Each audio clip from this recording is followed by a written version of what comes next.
الاهلي. مبروك يا عم، انتوا كسبتوا اولا 4-1. ما هي ده المتوقع. الاهلي كده بدا يبقى يتوافق مع توقعات الناس. صحيح. لعبنا ماتش. لا لما لعبته صح. تعالى نقول كده. انا نقول كده. الاهلي لعب مصطفى شوبير حارس مرمى. حلو. وراه 4 لعيبه. تمام. محمد هاني واشرف داري وياسين ملحي. ياسين ملحي ده صفقه. يوم ده صفقه بجد بجد فارق جدا. وكريم فؤاد كان حلو جدا في مركز الباك الشمال. وثلاثه خط نص، اليو ديانج ومحمد علي بن رمضان وقدامهم تريزيجيه. وثلاثه في الهجوم كانوا ما شاء الله، احمد سيد زيزو واشرف بن شرقي ومحمد شريف. ايه رايك لا في بجد حلو. هو لسه ده مش بن شرقي الزمالك. لسه ما اداش. وتعالى قول ان احنا برضو كاهلاويه لسه مستنيين ان هو جاي.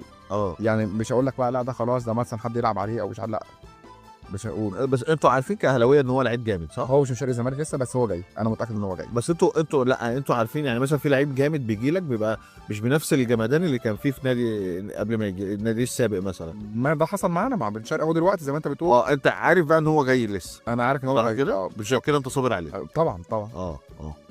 ماشي. كمل لي بقى. شفت طريقه اللعب بتاعت المدرب بتاعتك؟ 4-3-3 كانت كويسه جدا في وجود اليو ديانج طبعا. بس الاربع تجوان الاربعه احسن من بعض. زيزو جونين بولا يعني صراحه جامدين جدا جدا. وجراديشار لما نزل برضه سجل، ده حاجه حلوه. ومحمد شريف طبعا سجل كويس قوي ان انت عندك راس حرب بيسجل. الاثنين الاساسي والبديل. حاسس ان هو يعوض غياب وسام؟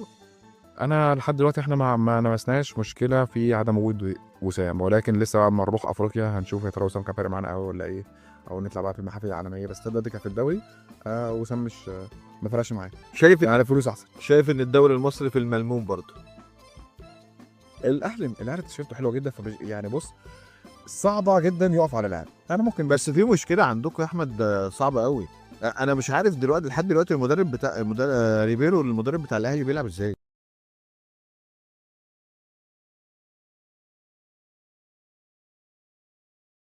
كله زي الفل. قول لي ماتش الاهلي شفته ازاي؟ الاهلي. مبروك يا عم، انتوا كسبتوا اولا 4-1.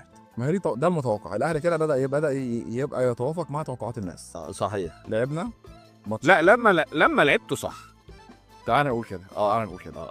الاهلي لعب مصطفى شوبير حارس مرمى. حلو. وراه 4 لعيبه. تمام. محمد هاني واشرف داري وياسين ملحي. ياسين ملحي ده صفقه. يوم ده صفقه بجد بجد فارق جدا. وكريم فؤاد كان حلو جدا في مركز الباك الشمال. وثلاثه خط نص، اليو ديانج ومحمد علي بن رمضان وقدامهم تريزيجيه.